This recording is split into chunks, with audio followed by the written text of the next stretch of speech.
আসসালামু আলাইকুম। আমি নাজিফা মালিয়াত। আজকে আমি আপনাদেরকে একটি গল্প শোনাবো।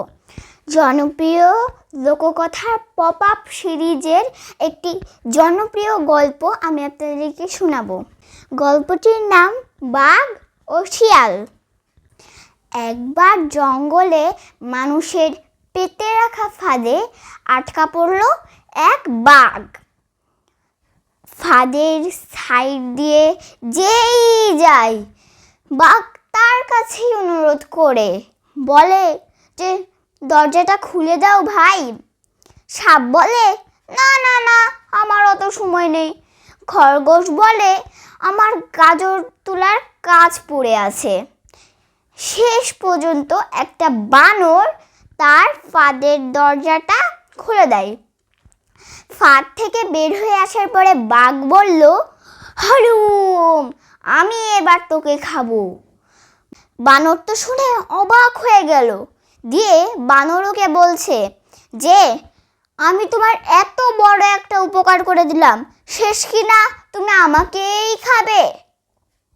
তখনই বাঘ হেসে বলল, হা হা হা, এটাই তো দুনিয়ার নিয়ম। সাপ বলছে কি পাজি বাঘ, আর খরগোশ বলছে বাপরে পালাই। বাঘ হেসে বলল, হা হা হা, উপকারীর কখনো উপকার করতে নেই। ওই পথ দিয়ে যাচ্ছিল শিয়াল। আপনারা তো জানেন শিয়াল কিন্তু মহাপণ্ডিত। বানর বলল শিয়ালকে যে ভাইয়া তুমি বিচারটা করে দাও। তখন শিয়াল বলে উঠল, দাঁড়াও দাঁড়াও, আমি আগে ভালো করে ব্যাপারটা বুঝে নিই। তো বাঘ মামা ছিল পথের মাঝে আর বানর ভাইয়া ছিল খাঁচার মধ্যে, তাই তো? আরে না না না, আমি ছিলাম খাঁচার মধ্যে আর ওই ছিল পথে। ও বুঝতে পেরেছি, তুমি ছিলে পথের মাঝে আর খাঁচাটা যাচ্ছিল ওই পথ দিয়ে। আর বানর ভাইয়া? না না, তোমার মতো বেকুব আমি জীবনে খুব কমই দেখেছি। দিয়ে বাঘটা খাঁচার ভিতরে ঢুকে গিয়ে বলল যে এই যে আমি এখানে ছিলাম। তখন হুট করে শিয়াল খাঁচার দরজাটা বন্ধ করে দেয়। তখন বাঘ বলে উঠল, হায় হায়, কি করলে? গর্জন করে উঠল বাঘ। তখন শিয়াল বলে উঠল, উপকারের যে অপকার করতে চায় তার এমন শাস্তি হওয়া উচিত, বুঝেছ?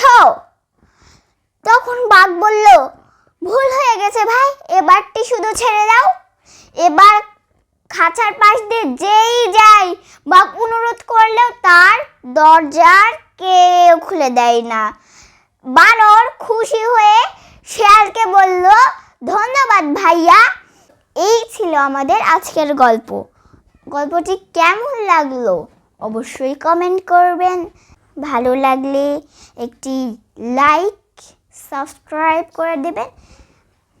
সবাই ভালো থাকবেন, সুস্থ থাকবেন, আমার জন্য দোয়া করবেন।